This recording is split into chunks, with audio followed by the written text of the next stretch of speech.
Thanks for the introduction. And Tom, thank you as well.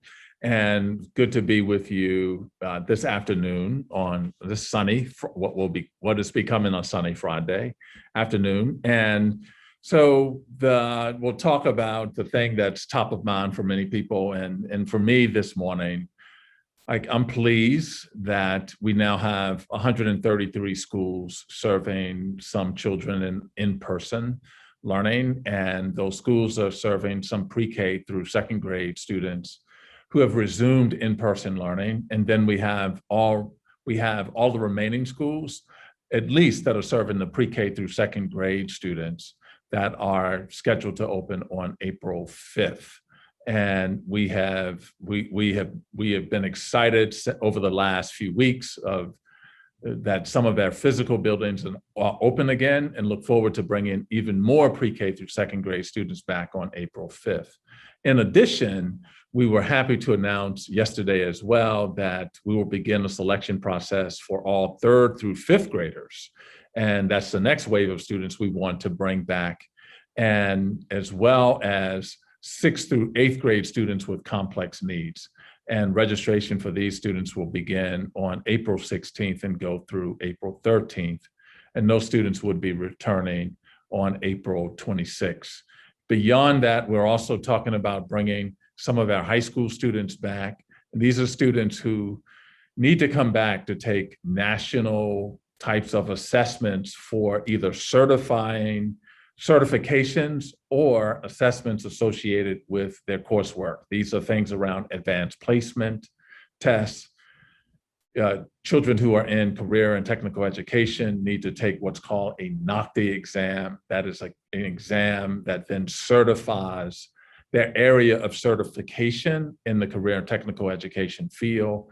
The NOCTI exam must be done in person and must be done on the equipment that the children have been trained on for the last 3 years. Or we have children in ROTC, and then the ROTC process, in order to have children successfully complete that, they also have an assessment that the children must take as well. And so those are certain high school students that we want to bring back. But our goal here is to really work on a scenario where we get as many children back into some form of hybrid learning this school year, with a view towards opening for full in-person learning next fall for all of our students and for all 5 days. And that's where we are working. That's what we're working toward. So we're trying to go through a process now to ensure that buildings have been cleared by the school district. They're currently now being cleared by a process that we've agreed to as a part of mediation with the PFT, and they're being cleared through a process that they're using as well. And so through that dual process, these buildings are being cleared, and once they're cleared, we are reopening those buildings for in-person learning, along with a lot of the other mitigation strategies that are in place. What has allowed us to get here is some help and support from many different organizations and partnerships. Primarily, the city of Philadelphia has been a huge partner in this work, and particularly PDPH, the Philadelphia Department of Public Health, has worked to provide vaccines for our educational staff members. Those vaccines were administered by our friends at CHOP, and CHOP has done an extraordinary job of helping to administer those vaccines, not just at the Roberts Center that's located at CHOP, but also at 6 other locations, including a private school, a Catholic school, and then several district schools around the city. And they are now in the process of dispensing the second dose to some 12,000 individuals who have already received the first dose of that vaccine. And so CHOP has been an extraordinary partner in this work. In addition, CHOP has also provided the district with asymptomatic testing kits and the rapid testing kits, trained our nurses to be certified on reading those kits, provided our nurses with technology in order to record the information that is being done with those tests.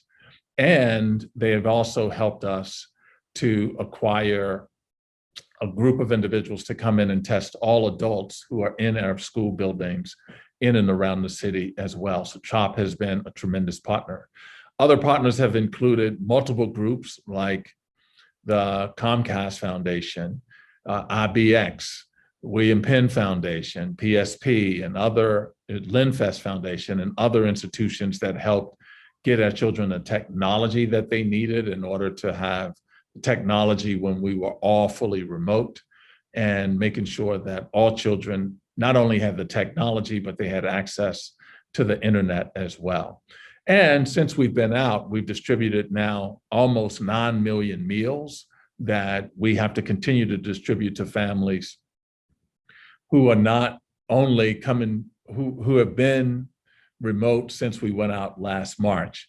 And we are distributing those meals from over 100 school sites.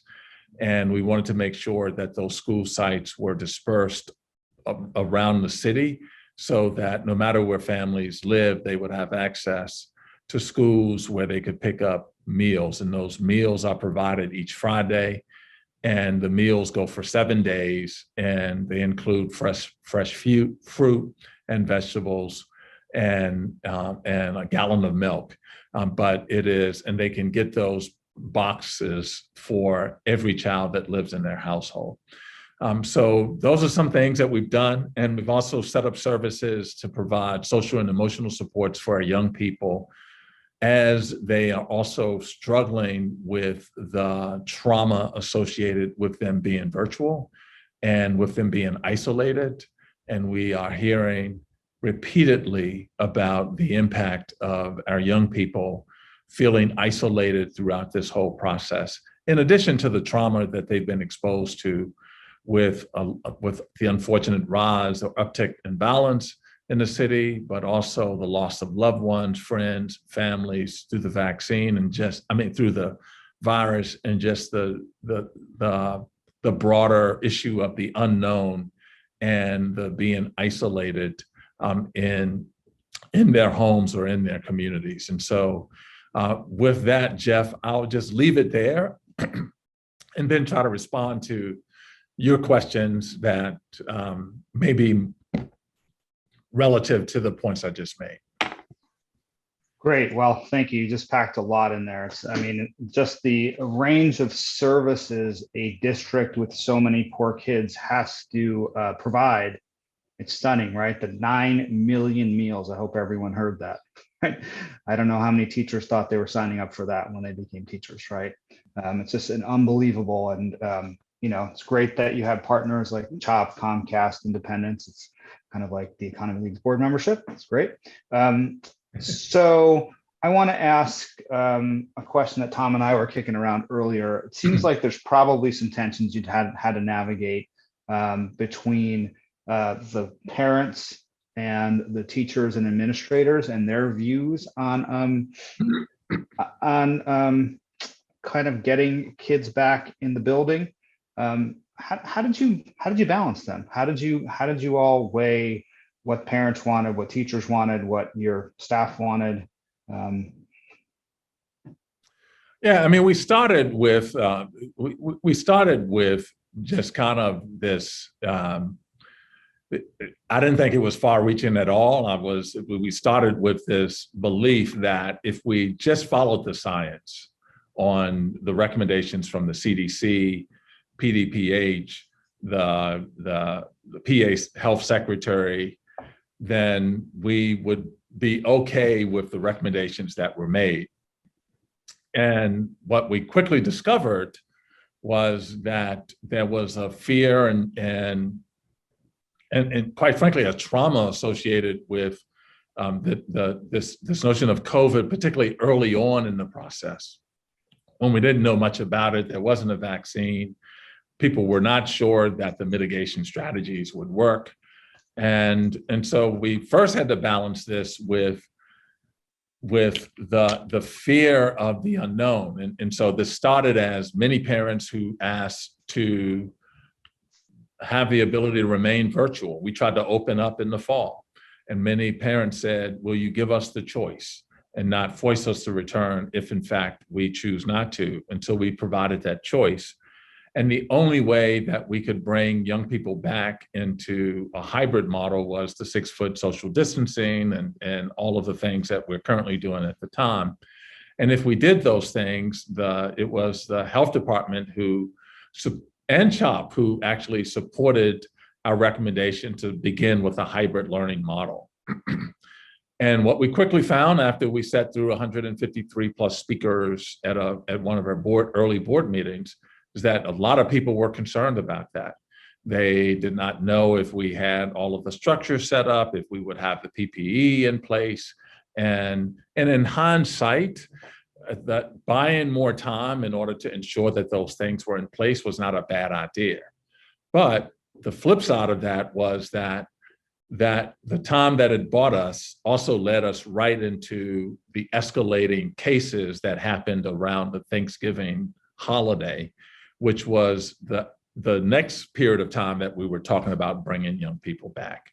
Which further delayed our ability to start. And so we've had to balance this, and we've done this with everything from surveys and town halls, and those surveys included information about what did individuals need to see. We had weekly meetings with all of our labor partners. We did school tours with labor partners, with community members, with elected officials. We had town halls that included the individuals or experts from the Centers of Epidemiology at CHOP and Penn and pediatricians, and made those available for our families, for our staff members, and tried to provide as much information as we could possibly provide. But even with that, there were significant challenges and pushback. And at the end of the day, the pushback really became a part of what we felt like was an agreement that we had. That was a memorandum of understanding with the PFT, the Philadelphia Federation of Teachers, to open up buildings. And at the end of the day, they had indicated they did not feel that they wanted to change the agreement. And we said, no, that's why we have agreements. And then it created a stalemate.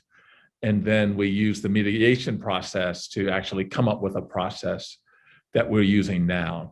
We give them a list of our cleared buildings, and then they go through that list and use a process to also clear the buildings and ensure that we have what's needed.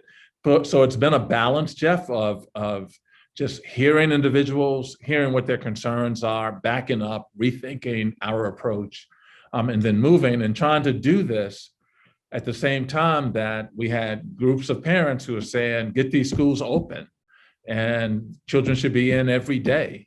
And what is taking so long, and what is holding this up? And we still hear that. I mean, we heard last night from parents who are saying youngest children should be in 5 days a week. And then we would hear from the next parent who says it's still too many cases out there and too many unknowns to bring any children back. And so we know we're going to have to balance this, but we think that we build trust as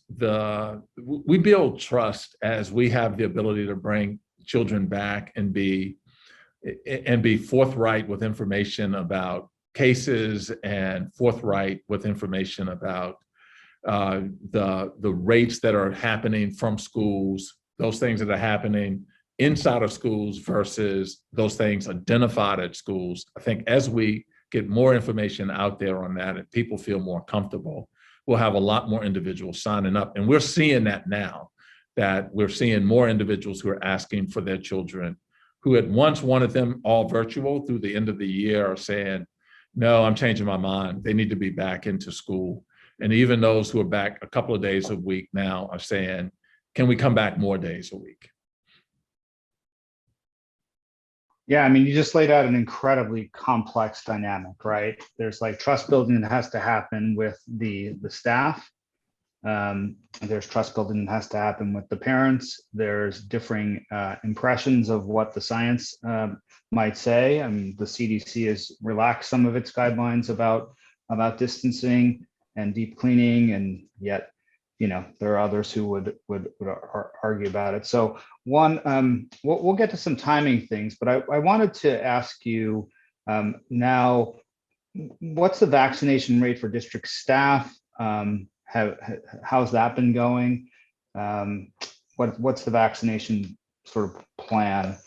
How's it looking right now? Yeah, so the vaccination rate for the district staff is about 55%. And the CHOP program was designed to vaccinate some 25,000 individuals.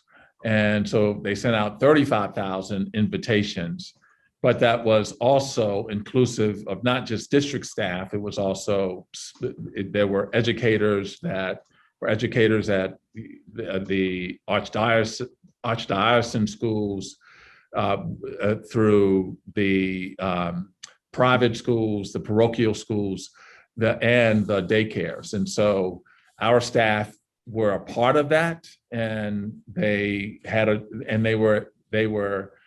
anticipating a take rate of about 25,000, and in order to get 25,000, they thought they had to send out 35,000 invitations, and they were able to get out about 25,000 vaccines. Of those, district staff received about 15,000 of those. And so that's about 55, almost 60% of district staff who have now received vaccines. Which is what well above the general population. I just got my second shot yesterday. It was my birthday. That was my birthday present to myself. I was getting my second shot, and my top of my body feels like I crashed into a tree skiing, but that's better than dying in a hospital bed. To get into, I guess, a future-oriented question, how do you think, I mean, I've worked a lot with kids in summer slide and out-of-school time programs, and, but this is a whole different order of magnitude. How do we have any sense of what this is going to mean for the most vulnerable kids in terms of their learning trajectories? For our youngest kids, Jeff, we have information now that are not just for the most vulnerable. Therefore, in children in almost every tier, we see are doing worse than they were doing at the same time last year for our youngest students. That is not the case with our middle school students, which is very different. In fact, those children are actually doing better this year at this time than they were a year ago on the same assessments. But it's not just their most vulnerable, because we know that they are being impacted heavily. And said we had winter assessments from last year to the fall assessments this year. We saw a 16-point decline in children who were kindergartners last year who were first graders this year. Now we have winter to winter, and that number has gone to 19 points. And so we're seeing the decline in their earliest learners, and that's not just children who would normally be our most vulnerable. That's every level of child in the early grades. And that was one reason we felt it was so critically important to get the early grades in first. And so we're going to be dealing with that as a part of the American Recovery Act. And a significant portion of that, almost a third of the $1.2 billion that we are slated to receive here in the school district, will be spent on learning recovery and acceleration. And that is, and understanding that that's not going to be work that's going to be done in a year's time, but that's going to be work that needs to happen probably over the next 3 years in order to ensure that the young people are receiving the acceleration, the recovery opportunities in order to accelerate. And you do that through summer, you do that through engaging activities and enrichment activities, and you do that through quality before and after school care programs that should exist at every school, but most importantly at the schools where most vulnerable attend. And we are planning to ensure that we're able to do that over the next 3 years to make sure those children have what they need. And we're looking forward to working with partners who can support both our children and their agencies in support of that work. Yeah, and $1.2 billion against a $3 billion budget or $4 billion budget. I forget the exact numbers for you guys. It's not insignificant. Right. Not insignificant. So that flowed nicely into, the next question I had for you. And Linda Orfanelli had a question or Claudia Carabelli had a couple of people had questions about the length of the school year, but we'll get to that in a second. So what else do you plan to use some of these federal stimulus dollars for? Are you going to be going to the city to get some of theirs? To use the Biden phrase, how are you going to build back better? Sounds like, some of this, a lot of it's going to be for amelioration and remediation to the damage that's already been caused, let's say. But what's the plan for, building back better? Yeah, I think that setting up structure. So first, the learning recovery and acceleration, and really think about the dealing with this notion of interrupted learning, particularly for our most vulnerable children, and doing that over a period of time so that if in fact we can guarantee that we'll have before and after school programs that provide enrichment opportunities that extend the learning beyond the school day for every elementary school in the city of Philadelphia for the next 3 years, that is a better type of approach. So that's one. So the learning loss, dealing with the interrupted learning and recovery and acceleration, that's one category. Another category is our ever-present facilities issue, and really accelerating the work that needs to be done to deal with some of the deferred maintenance issues that has been a challenge here in the city of Philadelphia for many years. And with these additional investments, coupled with the investments we've already made in our capital program, we're going to take to $2 billion the capital investment over the next 3 to 4 years. So we'll have a $2 billion investment on the capital programs here in the city of Philadelphia. And then the third tranche, or the third bucket, if you will, would be the work that we want to do around social and emotional types of structures and supports for children who are returning from a very traumatic experience and a pandemic. And so these are supports like behavioral health counseling. These are things like trauma and dealing with the circumstances that are associated with trauma. These are additional supports in schools around climate and positive behavior intervention. These are addressing the impact of children who've experienced violence either in their community or in their families. And so the trauma associated with this is something that we're also going to have to be attentive to as we move forward. And so those are the three general buckets of this. And then there are a lot of things that are included inside of all of those categories. That's great. I mean, I'm going to ask one last question, and then I've got a few that are going to from the floor. And I see my pal Andy's got his hand raised very patiently. He says he wasn't good at that as a child, but he's gotten better as an adult. Hope not too good though. So we need him to continue to be unruly. So are we going to get back to the CSPR process at any time soon? That's something of great interest to me, having been a community leader. Like how we draw these catchment boundaries, to me, has a lot to do with some of the inequities that we see across schools. And, in my view, the biggest challenge we face in Philadelphia is the concentrated poverty in our neighborhoods and in our schools. So I was very excited when you took that bold step to start it, and obviously it had to be halted. But what's the plan there? Yeah, so a big plan there, Jeff. So I'm glad you asked that question. So we started the CSPR, and that acronym is for Comprehensive School Planning Review. And we started that comprehensive school planning review in 3 geographical areas. One was West Philly, one was the Overbrook section, and I think one was Center City. And the and it did several things. One, it looked at the makeup, it looked at the demographics in the area, the live birth rates. It looked at forecasting for all of the children that would be in those attendance areas. It also looked at the facilities and what those facilities needed and what either additional facilities were needed or what facilities could actually be taken offline and either repaired or upgraded or just removed and replaced with a more updated facility that would be more of a 21st century educational environment. And as a part of the CSPR, we were in those 3 distinct communities having conversations about kind of what things individuals wanted to see. So the reason I'm glad you asked the question, Jeff, is because we're actually expanding that work and making that work a much larger part of what we're doing now as a broader base capital improvement plan.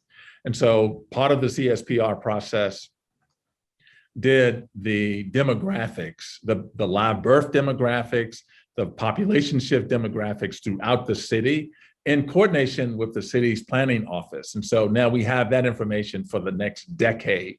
And we will be able to use that information that's coming from the CSPR process. And then now the thing that we want to do differently, though, is we want to take the conversations that we had in those 3 communities and now read and actually go back out and do those in all communities. And in all communities, then have questions about what is a 21st century educational experience? What should it entail? What should it include? And then as a part of that, use the information that we have collected from the CSPR to help inform that. But in addition, do another, we are in the process of finishing another comprehensive facility analysis about educational suitability of the facilities that we have as well. And at the end of this process, then we would have a list of what we would love to see here in the city of Philadelphia as a capital strategy or campaign for the school district. It's going to have a price tag and probably a very big one. And over the next 10, 15, 20, however many years, it would say, if in fact we're going to get to this level of this type of educational environment, this will be the investments that we need to make in a capital, a much larger capital campaign. So the CSPR was the basis for that. We're going to use that information. But what we heard from that process is some people, everyone didn't feel like their voices were heard in that process. So we're going to go back out again and actually do that. And I think it was too much, it's now too much time anyway that has passed between the time that that was discontinued to a time that we would make recommendations. So we would have had to go back out anyway. But we want to do that in and around the city and come up with a much larger capital improvement plan that talks about what is a viable educational environment, a 21st century educational environment, and how do we ensure that regardless of where children live in the city of Philadelphia, they will have access to that. And that will mean that some places are going to get new facilities. Some places are going to get upgrades on their facilities. Some facilities may be expanded.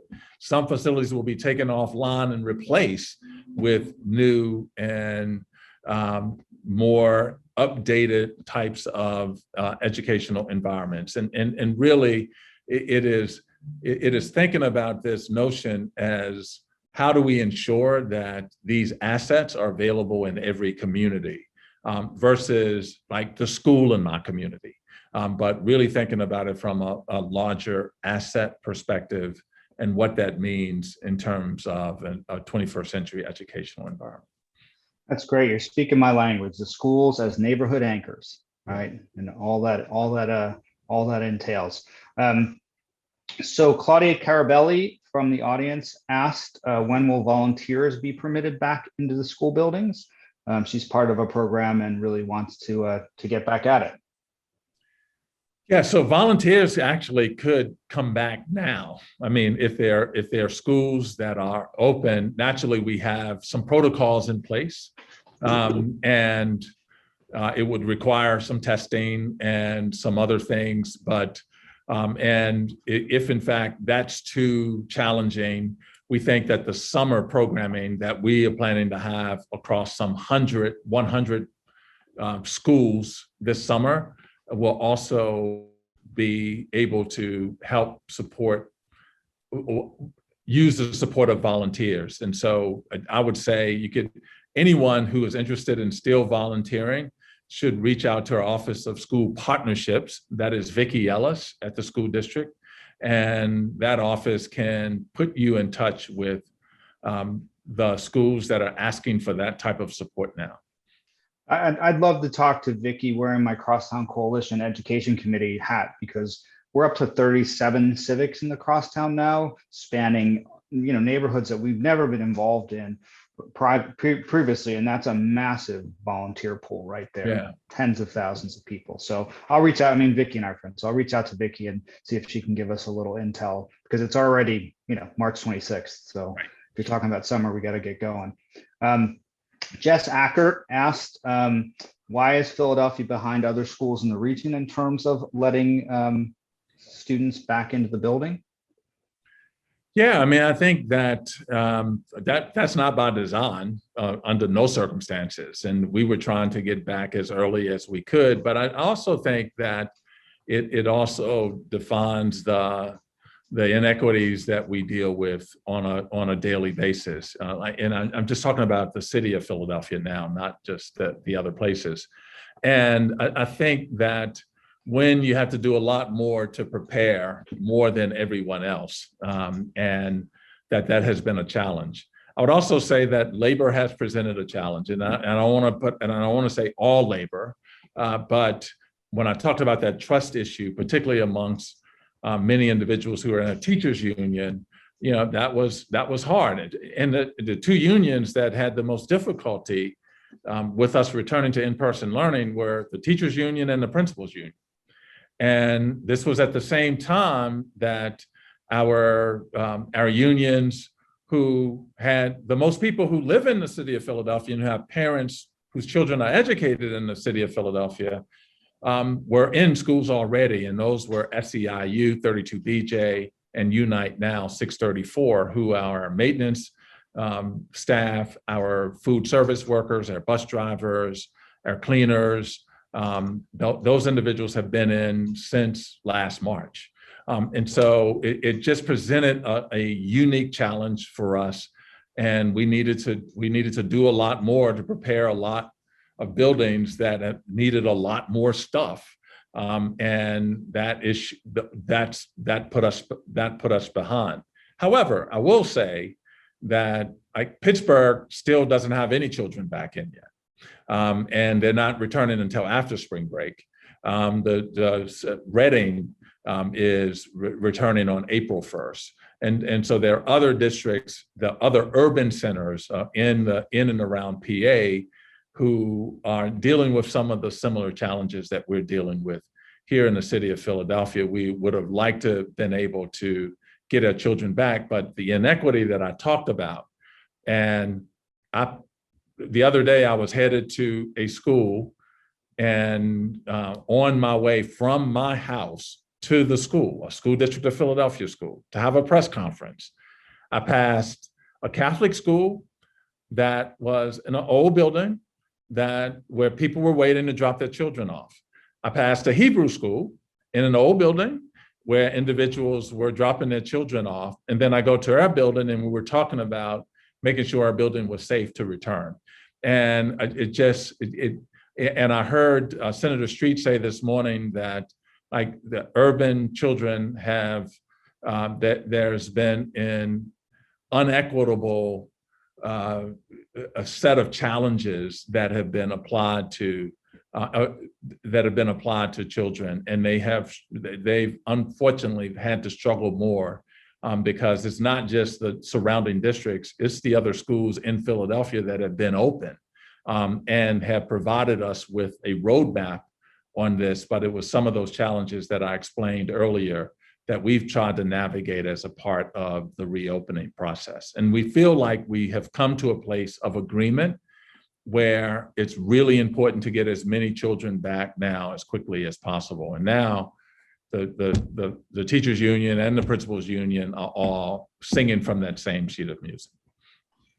Thanks. I mean, not to editorialize too much here, but we have a huge, long history in this country of white flight to the suburbs for better schools. And, shockingly, those districts are, have more resources and are able to do things more quickly. There's my bonus question for folks in the audience. What's the second? Philadelphia has about 205,000 kids between charters and traditional public schools. What's the second largest school district in Pennsylvania, and how many kids does it have? Anybody know the answer to that? Pittsburgh has 26,000 kids, about 1/10 of Philly. That's the second largest school district in Pennsylvania. Right? The scale problems Dr. Hite has to deal with are just unbelievably huge. I mean, it's not New York, but it's, we don't have New York resources either. So, I don't want to sound like a Pollyanna, but I think the district has got some amazing leadership and some pretty intense challenges to deal with. Jamie Fox asks or says, thank you for all your efforts. She has 2 children who will be in 1st and 3rd grade at McCall. Your plan is to have children in school full time this fall. This is great news. What needs to happen to make sure this moves forward, and what can parents do to help you make sure this happens? So thank you, Jamie, for that question. Keep advocating and keep pushing the point that children need to be full time. And because I think that advocacy has actually begun to get more individuals equally, more urgent around that issue as well. And that has helped to move this conversation forward in a huge way when families started to say, my children need to be back in person. The other thing is we're actually we're already doing the analysis to make sure that the 3-foot social distancing guides apply so we can get a lot more children into classrooms. We are talking about our desk partitions for all children in those areas, and just kind of looking at the space and the structures in order to do that. And so we are planning for that, and we're going to be working right through the summer to ensure that facilities are ready. And that's one reason we're going to have summer programming in more than 100 schools this summer, because we want individuals coming in and out of schools on a regular basis, even through the summer, so that people get more used to coming in and out of buildings, so that we don't get to the fall and individuals say, buildings have been closed all summer, but we want to make sure we're working from this point forward to continue the activities that are happening in schools in order to get young people back into schools. And so I would just say, if you could continue your advocacy around ensuring that, demanding that children be back in school, and continue that advocacy with any elected official and PFT rep that would listen. That's great. Similar to the outdoor dining cafes, right? I live in Northern Liberties, and it's been astonishing to me how little flack we've heard from the normal NIMBY crowd about taking away parking spaces so that we can create these outdoor dining cafes, right? We've probably lost 200 I'm just going to make up a number, but it's a lot. We've lost a lot of parking spaces across the city, thousands. And I don't really hear the usual peasants with pitchforks like, if you take parking away from me, I'm going to move out of the city. I would love to see some of that stick. I would love to see some of the summer programming stick. So it'd be really interesting to me if you guys would sort of put a price tag on what it would look like to get that, once the stimulus money runs out. Let's not get ourselves in the Rendell situation, right? Stimulus money ran out, and what we're going to do after that. It would be amazing to start thinking about how to keep these things going beyond the Biden administration. Jeff, that's so funny when you say that, because the year I got here in 2012 was the year the stimulus money ran out, right? So that was the 2010 stimulus money, and then you recall what I had to do like the first 3 years, almost to the first 5 years that I was here, and so we can't relive that, because those were draconian types of things that had to happen because Yeah. of the stimulus monies. Yeah, we can't let the pendulum, hopefully there'll be a Harris administration that follows the Biden administration and we can continue to care about cities. But Andy Toy has been patiently raising his hand. So I'm going to give him the next question before I go on to Amanda. Simon had a pretty good question as well. Hey, thanks, Jeff, and thanks, Dr. Hite. It's been a while, like 1 week since we spoke. I do have a question, but I actually had two shout outs for you and for the school district. One is one of the silver linings of the pandemic. It's not a great silver lining, but it is a silver lining, is that we were able to use down in South Philadelphia, the Key School, which was has been closed. Now it's reopening. So we were using it for meal distribution. And in addition to the 9 million meals the school district has provided, it has actually allowed us to use and others to use school sites to actually distribute food. And hunger is a really big issue right now because of before the pandemic, but aggravated by the pandemic. So thank you for that. I know it's complicated to use a school district building for unrelated school uses, but we were able to do that with the help of the district. And then the other thing I'll mention is something that we're working on together with Dr. Hite, which is, and I say we, CMAC and a lot of other partners, Philly Youth Votes and PA Youth Votes, and a bunch of other civic-minded organizations. And that's really trying to get every high school senior or person that's eligible to vote, to register and to vote. And Dr. Hite, we talked about this, and we know that the more people and their parents who vote, the more support we're going to be able to bring to the school district. And we need that support for all the public schools. So we're excited to really kick that off with you and appreciate your support on that. I know we need to do a little work on that, but we're going down that road right now. But the third thing was actually about a question, given the current climate around Asian American issues and violence and hate. One thing that could help would be more curriculum in the schools around Asian American history, that people didn't just get to this country in the last 5 or 10 years. People have been here for a long time. And there's a lot of great history, and that's needed to be told, that people shouldn't be looked at as all foreigners and othering, and that we really do have a history, just like African American history is so important, and other histories that come of people who have come here. So I'm wondering if there's a way to really push that forward a little bit. I know you guys have a huge agenda, and teachers are always saying we have too much already on our plate, but I think it's important. Yeah, so thank you for that, Andy. And thanks for helping. Thanks for the distribution of meals out at Key. I was at a Key classroom this morning, as a matter of fact, because I think it's a first grade teacher there was our March Teacher of the Month. So I was just right before this meeting, I was with them this morning recognizing Miss Wynn. So, but on your last point, and I think it's critically important to understand that this point is something that we are currently working on, and we actually are reframing our curriculum. And our curriculum now is being rewritten in a way that is both culturally and linguistically inclusive. And so it's trying to recognize all of the cultures that we serve, not just one or two primary cultures, but it is work that is happening. It's inclusive of the communities that we also serve.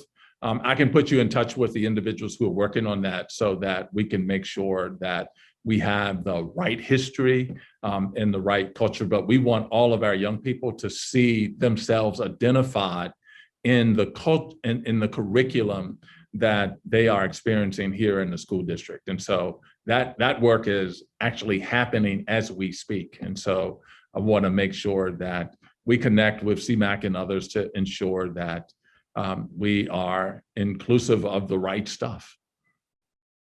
Great, appreciate that. Guys are doing a lot.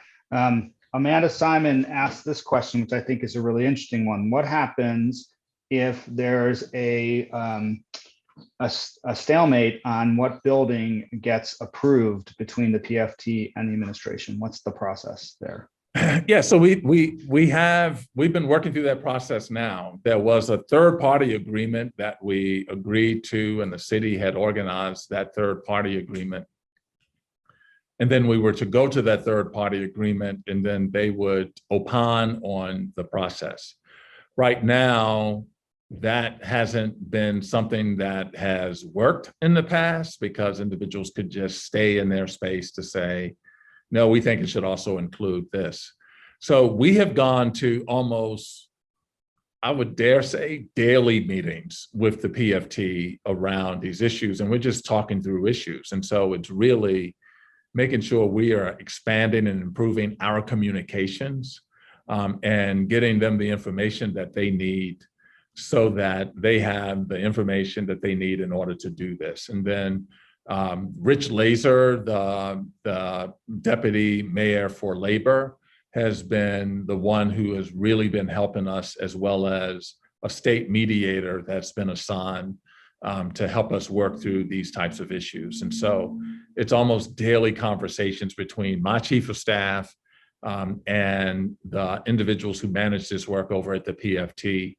And they are talking to each other on a regular basis, so that we are able to navigate through these challenges. But one thing that has happened, that has emerged as a productive part of this process, is that they've become more comfortable having the conversations, and it's starting to rebuild back trust that was lost over the past several years, as we have just been feuding on issue after issue, seemingly. And so I do think that this is a process that could be more helpful moving forward. And just to give a plug to my good friend Richie Laser, he's a good dude and a very calming influence. Yeah. He understands all sides of the issues. Last question before let Dr. Hite give any sort of a wrap up. David Lane asks, what have we done? And this is sort of the other end of the spectrum. We talked about the youngest kids already. You talked about some middle school surprising progress, which I'd love to learn more about, why you think that is. But what have we done to help college eligible seniors continue to pursue their continued education desires? Because it seems to me this is a pretty delicate moment, right? And kids are on their way out the door. How are you going to, without the personal interaction that you've been able to have in the past with guidance counselors and such, like how are you making sure those kids get what they need? Yeah, we've set up multiple structures. I mean, so it's not just the counseling services at a respective school, but we have an Office of Career Readiness that is also set up a set of organizations. One is called Yo Philly, and it's Young Opinions Philly. And Young Opinions, actually, it's a student-led group that then captures some of the concerns that young people are having, and the supports they need in order to do things like finish a college application, or get information about a college or university. And so that we are working with those types of organizations and groups like yours and groups like others that have offered to help and assist these young people as a part of this process. And I would say individuals have stepped up in a significant way to support young people. And we could be looking, Jeff, this year at having more children being offered scholarships than we've seen here in the city of Philadelphia in some time. It's interesting. There is a newfound generosity. I'm feeling it as a nonprofit leader from individuals to help. Just to give a plug to my good friend Andy. Andy started this thing called the Philadelphia Public School Giving Circle. What now? Five years ago? I don't even remember. It's a donor advised fund at the Philadelphia Foundation.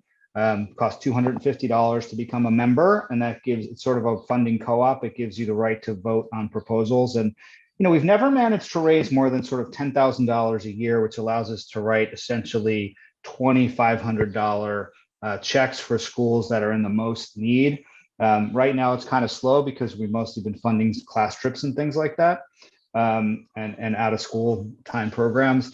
But I'll give a plug to the folks in this audience. If you want to learn more about that, You can reach me at jeff.hornstein@gmail.com.